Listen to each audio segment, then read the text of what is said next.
Ameublement Tanguay en première ligne.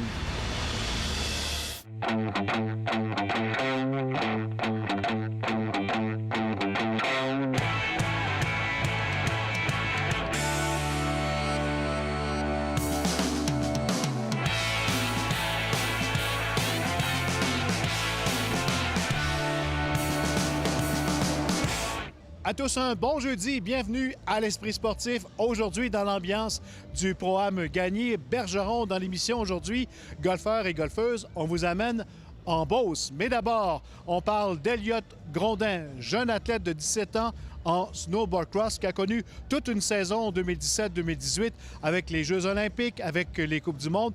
Il tiendra prochainement une activité de financement en vue de sa prochaine saison qui s'amorce sur la neige la semaine prochaine. Ce sera un spinning 24 heures les 13 et 14 octobre prochains au gym Elite Coach. Et aujourd'hui, Jonathan Fournier l'a rencontré.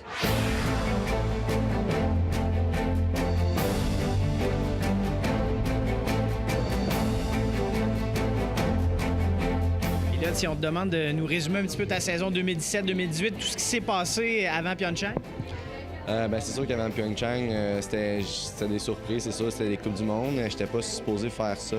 J'étais supposé faire les Coupes du monde avant Noël, puis après ça, me concentrer plus sur le circuit nord-américain pour me classer pour les Coupes du monde de l'année qui arrive. Mais finalement, j'ai fait d'assez bons résultats pour obtenir une place en Coupe du monde pour le reste de la saison, puis aussi pour me qualifier pour Pyeongchang. Fait que ça, c'était un objectif, veux pas... imprévu, mais comme c'est sûr, je l'ai toujours eu un peu dans ma tête. Finalement, j'ai fait comme de mon mieux, puis j'ai eu du fun, puis tous les résultats ont suivi, fait que je me suis rendu là-bas. Puis rendu là-bas, c'est sûr que c'était assez gros. Je suis arrivé là à 16 ans, j'étais le deuxième plus jeune de délégation du Canada, fait que j'étais un peu sous le choc. C'est un peu le party, tu te fais donner tout, c'est gros, tu vois des athlètes de partout dans le monde, des idoles, je veux pas, fait que t'es comme impressionné de tout. Tu arrives sur la montagne, tout est gros, c'est vraiment impressionnant, mais dans le fond, les Olympiques, c'est une course comme les autres, c'est pas plus dur, c'est juste t'as plus de pression si on veut parce que c'est gros, mais c'est pareil qu'une autre course. Là. C'est sûr que les Olympiques, c'est mon rêve depuis que je suis tout jeune, fait que là, j'ai réalisé ce rêve-là, fait qu'on va essayer de gagner une médaille d'or.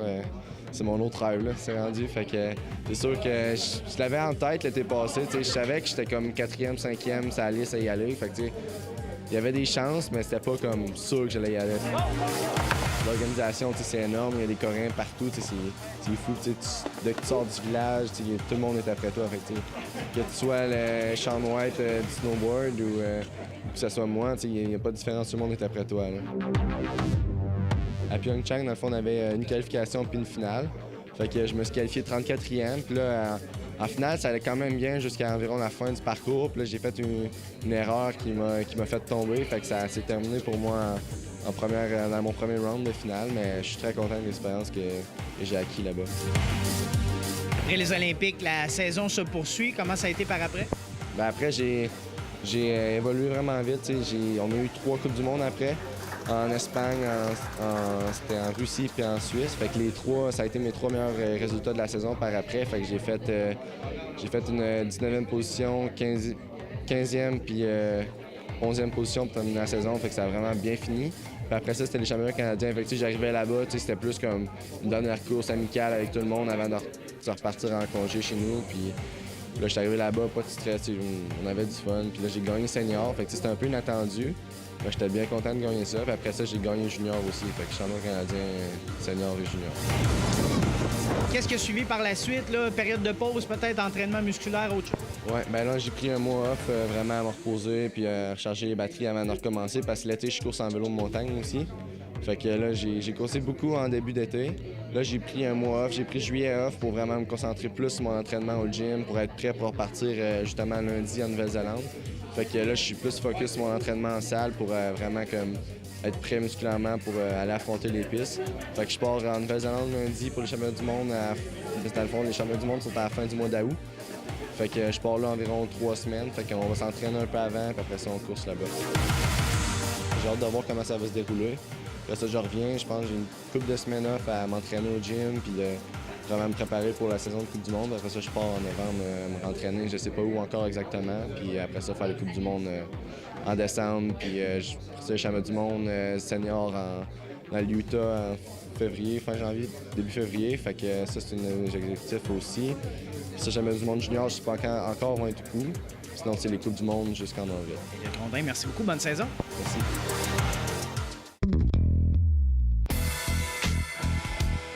Le Québécois Félix Auger-Aliassime n'a pu s'offrir une victoire lors de son 18e anniversaire de naissance, s'inclinant 3-6, 6-4, 7-6 contre le Russe Danil Medvedev mercredi lors du deuxième tour de la Coupe Rogers.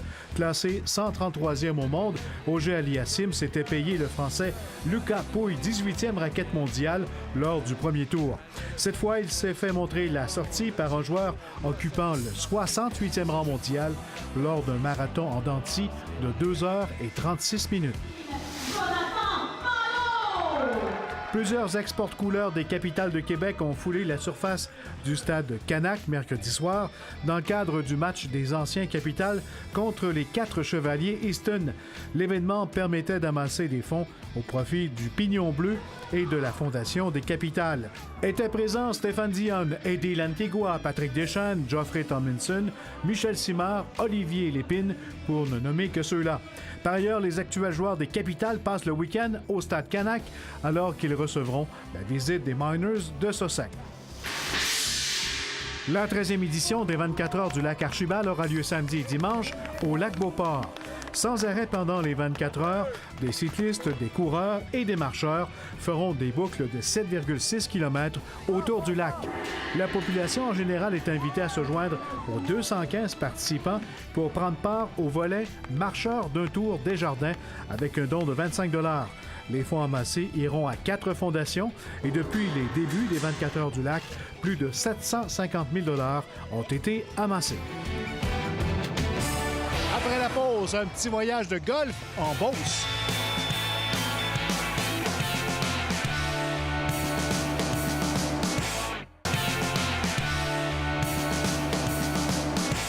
Maintenant, dans le cadre de nos reportages golf à l'Esprit sportif, nous vous amenons aujourd'hui en Beauce, où le club de golf de Beauce à Sainte-Marie et la Cache à Maxime à Scott proposent de mémorables séjours de golf aux amateurs de la petite balle blanche.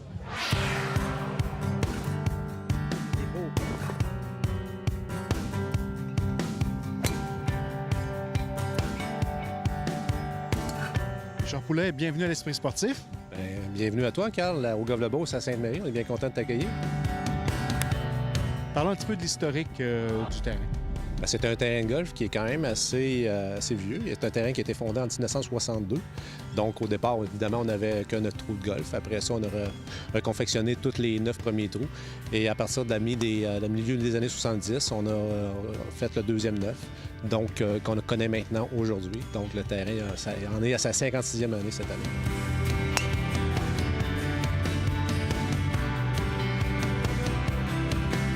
Il y a quand même un bon relief sur le terrain, une belle variété de trous qui vont plaire à différents types de joueurs, autant que celui qui commence et qui débute, autant celui qui recherche le défi, autant celui qui recherche la beauté de la nature. Un terrain de golf super bien entretenu par notre équipe là, de terrain, Richard Réaume, qui est notre surintendant, qui fait un job exceptionnel. Donc, on est réputé pour ça, d'avoir une bonne manicure sur notre terrain, des belles allées, des beaux verts, ainsi de suite. Les trous qui sont à surveiller lorsqu'on vient ici à Sainte-Marie? Bien, je pense que le trou numéro 9 maintenant, c'est un incontournable. Le trou numéro 14, où est-ce qu'on a des points de vue quand même assez exceptionnels. Les golfeurs et golfeuses d'aujourd'hui recherchent beaucoup également de la diversité. On fait beaucoup le tour, on recherche des forfaits de golf. Et justement, avec le club de Beauce à Sainte-Marie, vous avez une belle association avec la Cache à Maxime. Oui, absolument. La Cache à Maxime offre un hébergement vraiment supérieur. Puis en même temps, ils ont un club de golf qui peuvent offrir à peu près à 7-8 minutes de la Cache.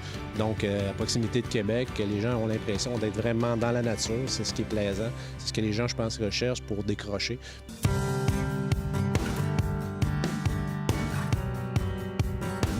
la cache à Maxime qui accueille les golfeurs. Il y a un forfait trou d'un coup. Oui, effectivement. Donc, on peut venir séjourner à la cache à Maxime. Donc, les gens apprécient beaucoup, surtout la formule en chalet, je vous dirais, où est-ce que les couples aiment bien venir séjourner pour avoir 2 chambres, 2 salles de bain. Et donc, on réserve pour eux le golf, donc c'est-à-dire le départ et la voiturette. Alors, ils n'ont pas à se casser la tête. Tout se fait au même endroit à la cache à Maxime. C'est très rapide, finalement, de Québec. On n'est pas très loin. C'est à 20 minutes des ponts, comme vous l'avez dit. Facile d'accès sur l'autoroute tout le long. Ça roule bien. Et donc, facilitant pour venir ici. Vous avez un partenariat avec le club de golf de Beauce à Sainte-Marie. Il y a également 2 autres terrains de golf. Oui, il y a celui à Frenton et celui de Beauceville également. Donc, on a vraiment une belle possibilité. L'expérience golfique ne s'arrête pas seulement à jouer sur le terrain de golf. Il y a également ici tout l'entourage de la cache à Maxime qui fait que ça peut être un beau week-end pour les golfeurs. Oui, effectivement. Bien, on a le Noah Spa. Donc, des fois, il y a des conjointes qui ne jouent pas nécessairement au golf. Alors, on fait l'échange. Au lieu d'aller jouer au golf, ils viennent se reposer au Noah Spa. Également, on a la pièce Shooter qui est en représentation à tous les vendredis jusqu'à la fin de la saison. Donc, les gens peuvent mixer les deux. Il y a le restaurant Le Greg, où est-ce qu'on peut aller manger également, le bar Le Charlie, possibilité de prendre un cocktail avant ou après, tout dépendant. Alors, effectivement, et le vignoble. Quand on vient jouer ici, qu'est-ce que le pro donne comme conseil premier? Mettez votre balle en jeu. Ouais, donnez-vous une chance, mettez votre balle en jeu, puis après ça, n'importe où sur le verre, c'est quand même bien. Puis après ça, si vous apprenez à poter un peu, puis à connaître un petit peu plus les verres, c'est là que vous allez réussir à scorer. Mais si vous pensez arriver ici en regardant la carte de pointage, puis il n'est pas si long que ça, bien attention, vous allez vous faire prendre. Mais encore là, le terrain est court, mais il n'y a pas vraiment de piège en tant que tel. Je pense que les trous, lorsqu'on est sur le départ, on les voit quand même assez bien. On voit nos options, c'est ce qui est intéressant. Puis je pense que l'option numéro 1 tout le temps, c'est de mettre la balle dans l'allée. Puis après ça, on essaie là, de rester en dehors des sentiers battus. C'est beaucoup, Richard. Merci, Carl.